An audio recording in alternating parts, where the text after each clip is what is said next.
Estamos en Café de la Mañana, mensajito dice: padre, mi nombre es Juan Carlos Flores, ya que el señor Evo Morales confesó por fin abiertamente en Montero que su intención es quedarse de por vida como presidente de Bolivia.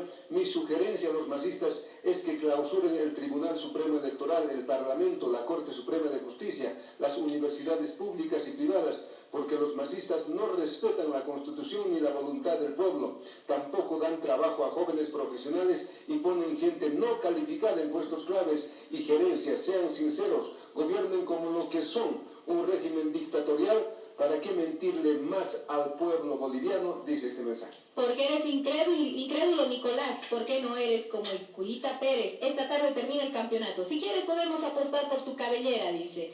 A ver, que interrumpan a Norma Piedra y ya verán quién es Norma. Nico, solo tienes que escuchar. Hola, Café, cambié de nombre. Cambien de nombre, dice, que sea Café Comerciales, dice este mensajito. Otro mensaje, a ver. Esta otra que dice: cafecitos, la justicia en Bolivia hoy se ha vuelto una marioneta del gobierno. Así quieren que reelijamos a este gobierno con un país sin justicia. Saludos, Marcelo.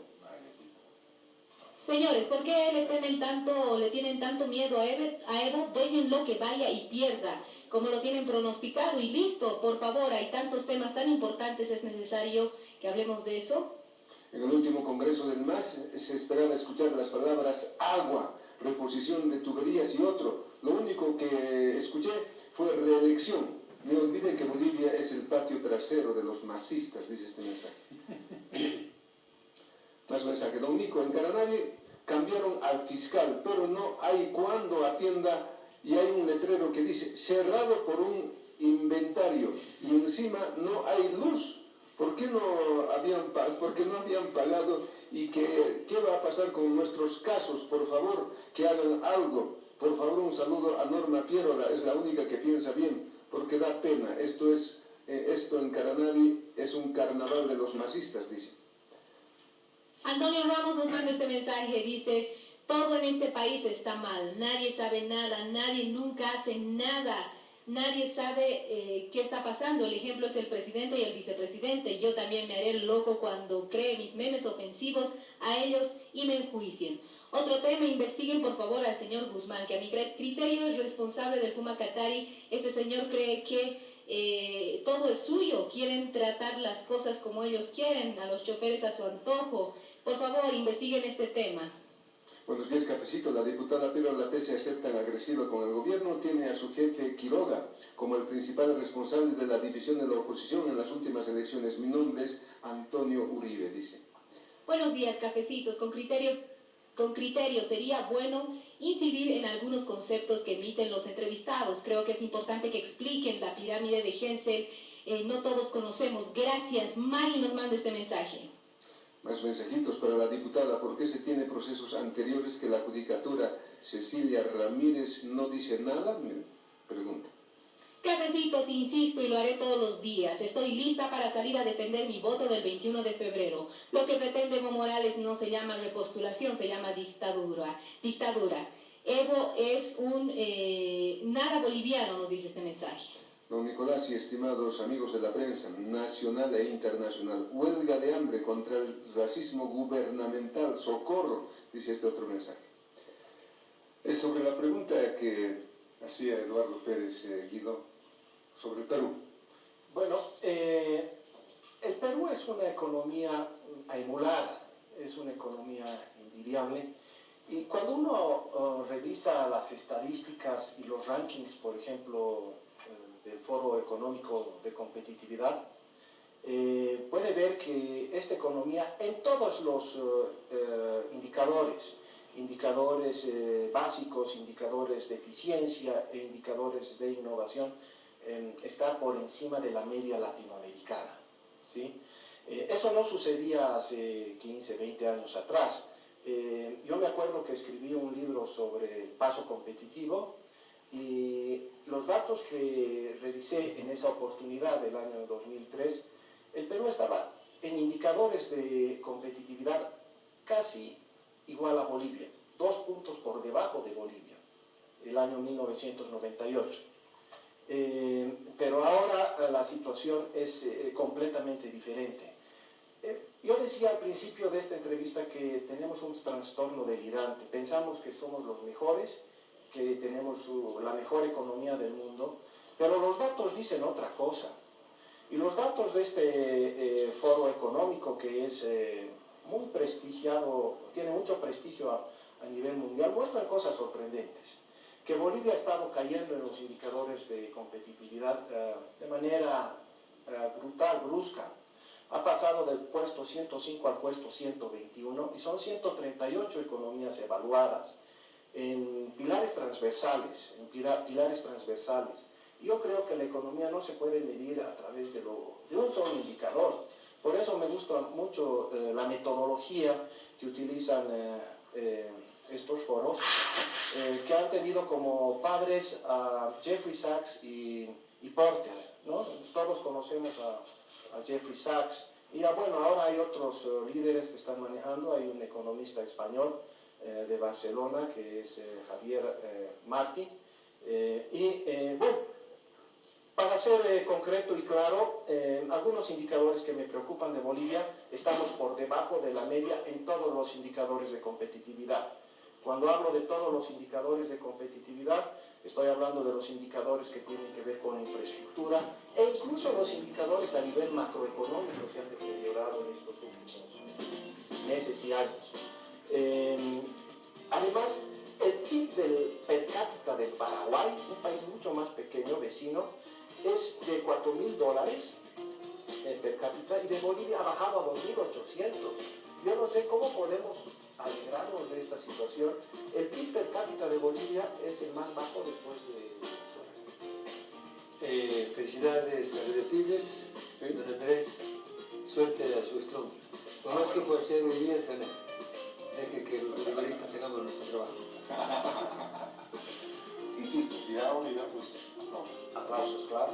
Eso es destroys. Si pierde, que esté ahí. Porque el viernes se vuelve carajo. Ya, pero... Seguro, de Tigre, ¿no? Claro. Felicidades. Me tengo que ir para el mostazo. Váyase a festejar ya. Bien. Vaya lo que la radio, perdón.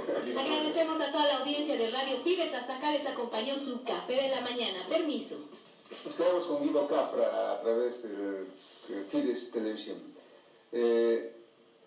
Guido, tú decías, hasta en lo macro hemos ido... Y la referencia para todo en el país era lo macro. Nosotros en lo macro estuvimos espectacularmente, y la gente a veces decía, en lo macro estamos bien, pero hay que preguntarse en lo micro, en el bolsillo del boliviano, decían. Sí, lo que pasa es que... bueno, lo que pasa es que ya estamos presentando cifras rojas, números rojos, notas rojas.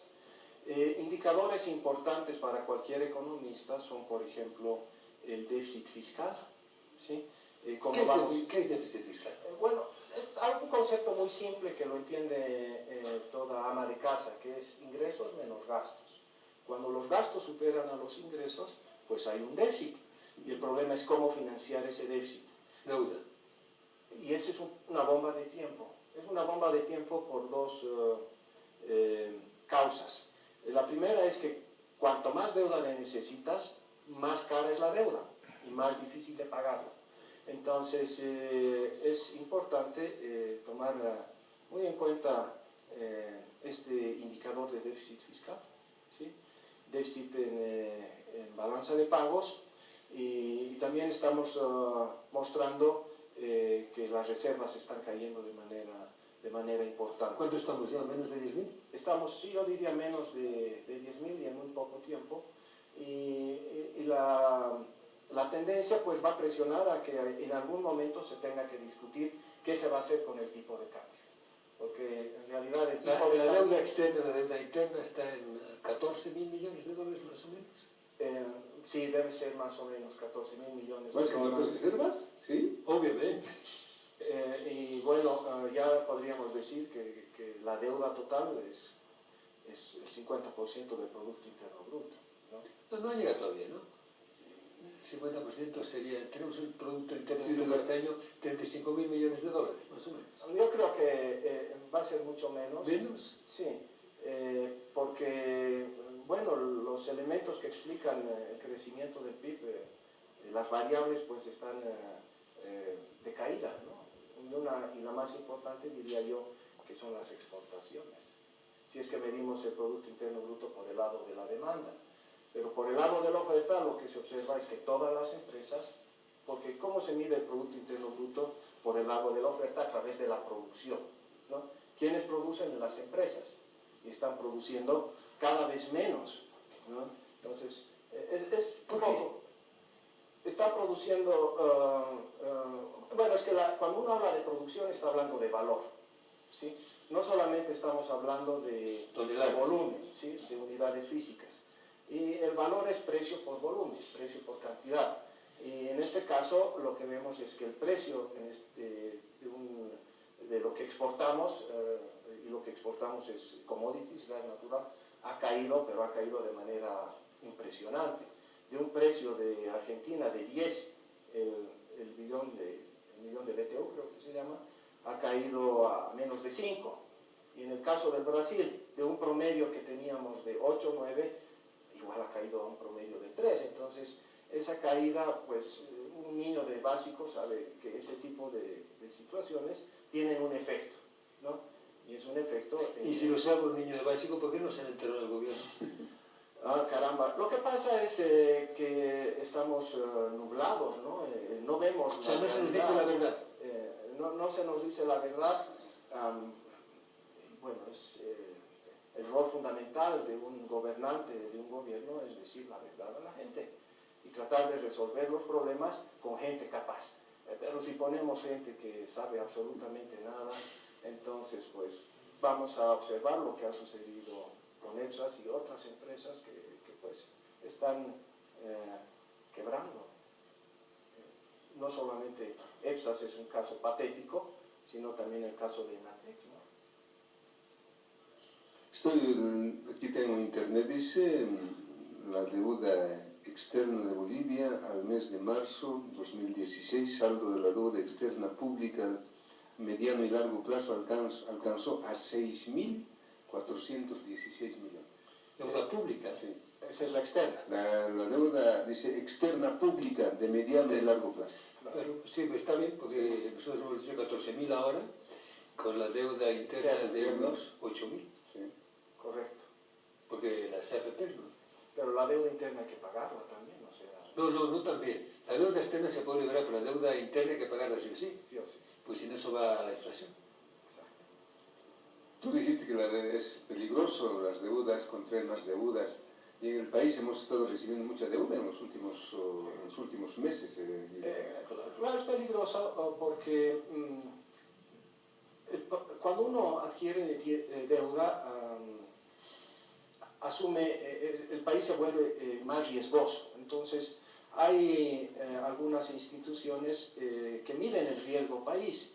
Entonces, de hecho, Bolivia es un país de alto riesgo. Entonces, ¿por qué? Es un país catalogado de alto riesgo por muchos factores, inseguridad jurídica.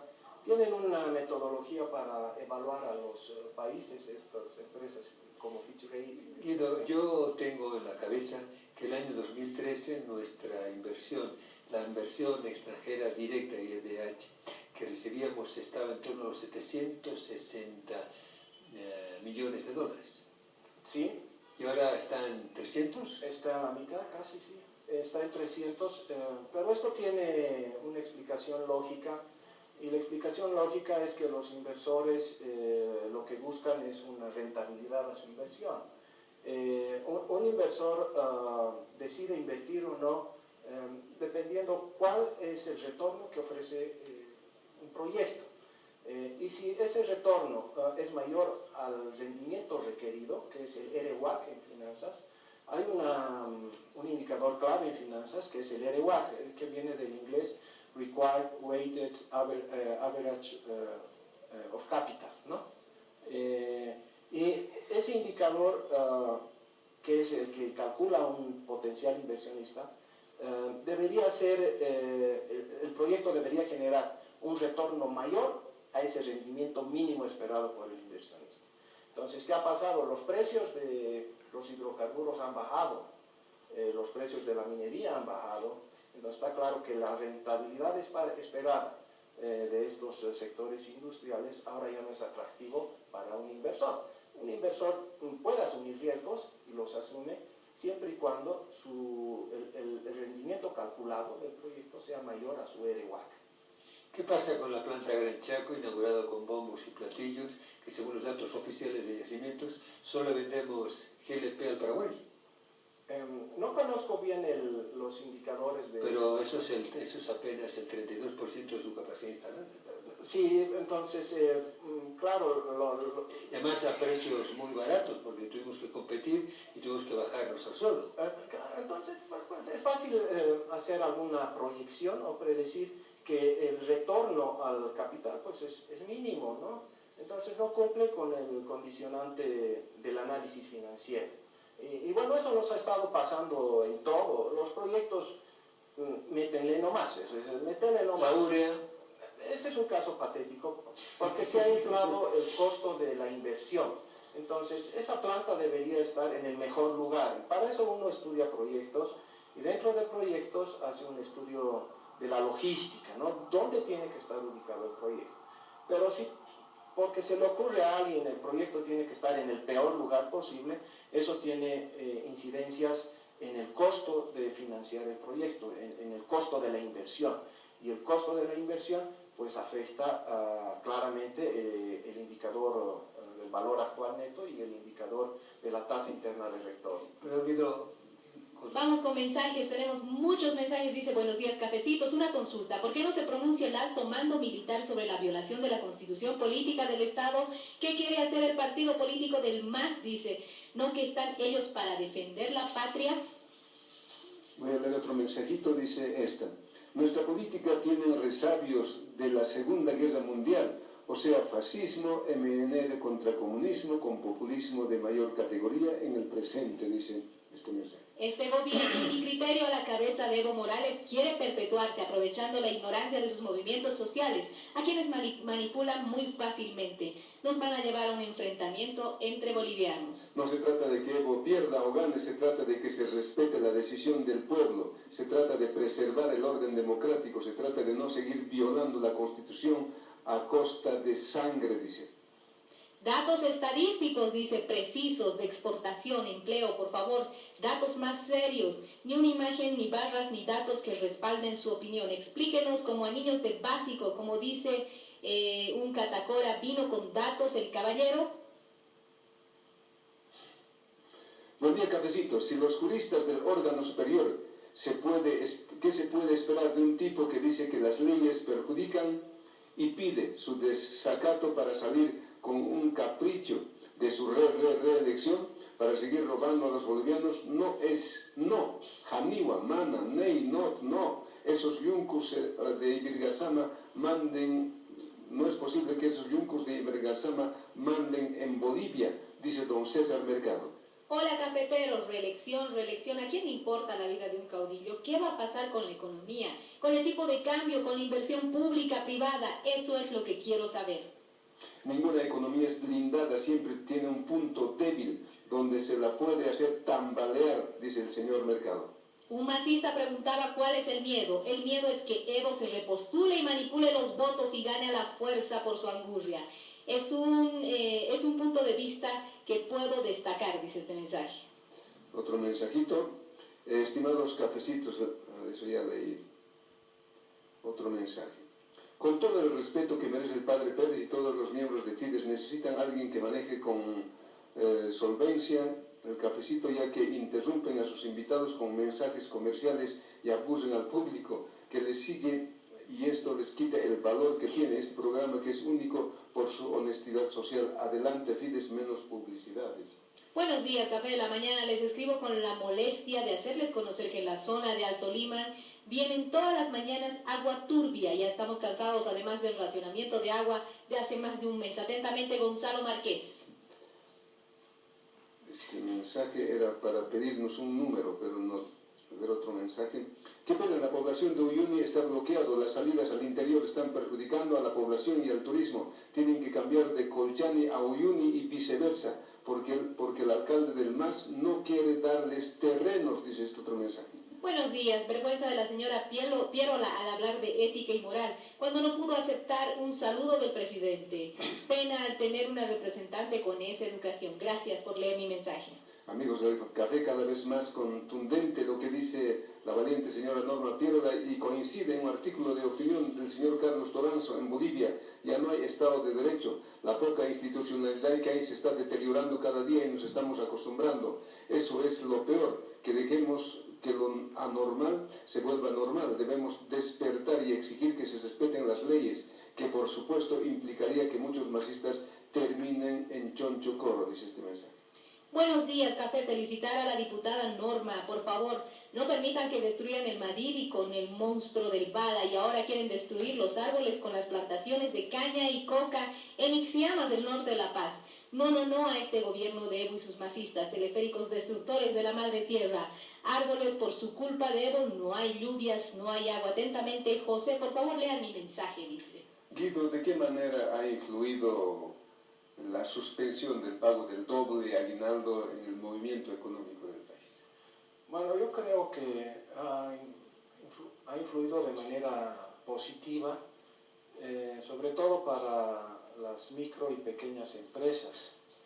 A ver, una pequeña empresa tenía una obligación laboral hace 4 o 5 años atrás de 700 bolivianos mes para un empleado, ¿sí?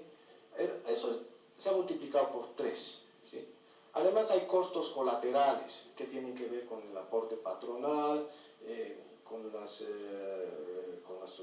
los aportes patronales, ¿no? y también con los aportes que hace cualquier empresa. Pero una empresa pequeña, incluso mediana, no es que ha vendido 3 veces más. Ha vendido lo mismo que vendía hace años atrás. Entonces, imaginémonos con el doble aguinaldo. Entonces, esta era una especie de condena. Estábamos condenando a que muchas empresas desaparezcan. Y de hecho, con el doble aguinaldo, muchas empresas han cerrado. Porque no nos tenemos que olvidar que una empresa sobrevive si tiene 2 elementos, ¿sí? El primer elemento es flujo. Si no tienes flujo no puedes pagar nada. Y otro problema es que vendes y a veces no te pagan, pero tienes que pagar impuestos, por ejemplo, ¿no? Entonces tienes que corretear a los clientes para que te paguen, y eso es una vía crucis. Nadie se pone en el zapato de un empresario, pequeño, mediano, y piensan que son las cosas fáciles. Administrar, gestionar una empresa en Bolivia es lo más difícil, lo más difícil. Y de hecho yo me saco el sombrero de empresas que pues tienen números azules, porque no es fácil. Bolivia es el país más difícil para hacer negocios de todo el mundo. Eso no lo digo yo, eso lo dice el Banco Mundial, el Doing Business, el último reporte del Doing Business. Hacer negocios en Bolivia es lo peor, es el peor país para hacer negocios y es el peor país para hacer trámites. Es donde estamos en el nivel, en el número 128 de 128 países.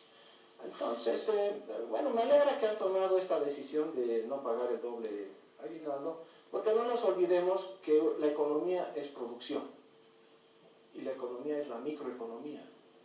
Entonces, hay una nueva tendencia en la economía que es la microeconomía de la competitividad, que centra su atención no en la demanda keynesiana, ¿no? Porque una cosa es ser keynesiano cuando vives en Estados Unidos, donde la capacidad instalada pues, puede reaccionar rápidamente.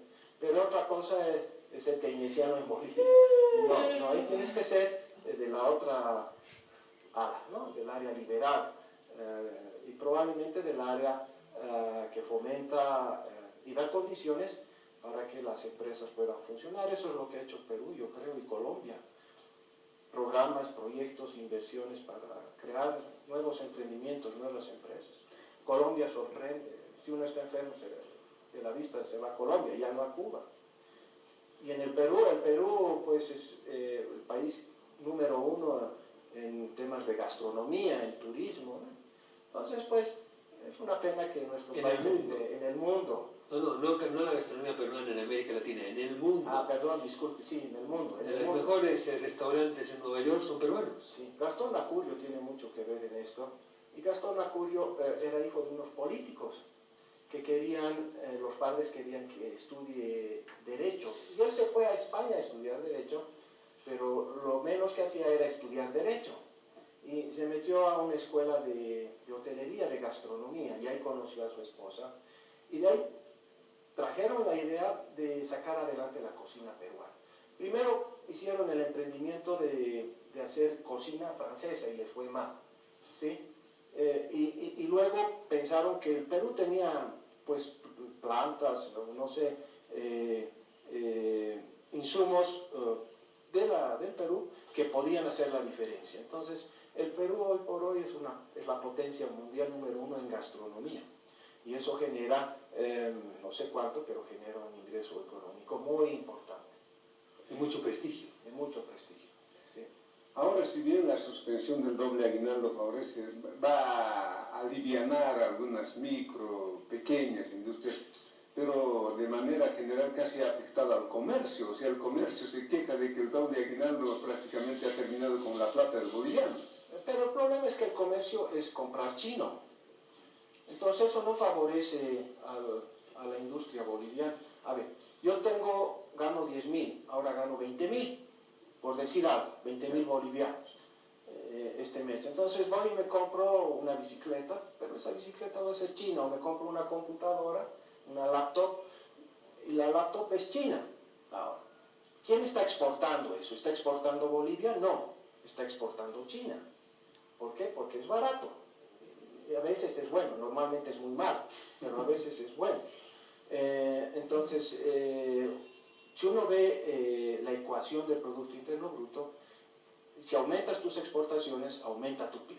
Entonces, ¿qué está aumentando? Cuando el doble aguinaldo se da en Bolivia, está aumentando el PIB chino.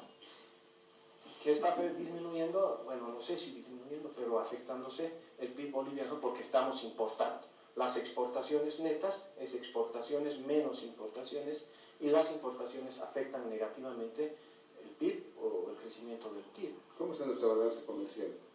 La balanza comercial está mal, está muy mal, y el problema es cómo financiamos esa balanza comercial. La estamos financiando con reservas.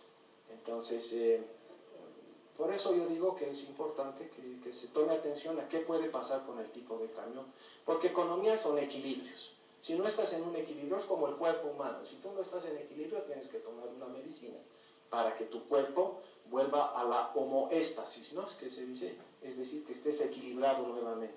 Lo mismo sucede en la economía. Nuestra economía no está equilibrada, se tienen que tomar muchas medidas, y desde el punto de vista fiscal, yo diría que se deberían despedir al 50% de los empleados públicos. ¿Por qué tan radical? Es radical, Parece porque Macri, parece Mauricio Macri. cuestión de vida o muerte. ¿Tan así? Tan así porque el déficit fiscal, si se lo financia con más deuda, de hecho no sé si tenemos un déficit primario, pero si ya tenemos un déficit primario, es aún más importante ¿Qué significa el déficit primario? El déficit primario es el déficit que existe, el número rojo que existe de ingresos que tiene el Estado, menos egresos, antes de pagar intereses, ¿sí? Entonces, si tenemos que pagar más intereses y el déficit primario está creciendo, ¿con qué vamos a pagar los intereses de la deuda? Entonces, es un indicador que ha llevado a Grecia. Sí, lo que he seguido es durísimo, ¿no? El déficit primario. Sí, lo que hace que Grecia no pueda salir adelante, pues tiene déficit primario. Lo que ha llevado a Grecia a esa crisis humanitaria, diría. Y que no sale adelante. Y no sale adelante. Se manifiestan ahí cada 3 o 4 meses, pero no hay... Tenía un déficit primario y seguían financiando el gasto para que el jubilado gane, no sé, pues $10.000, para que sea $500, pero no da. No da.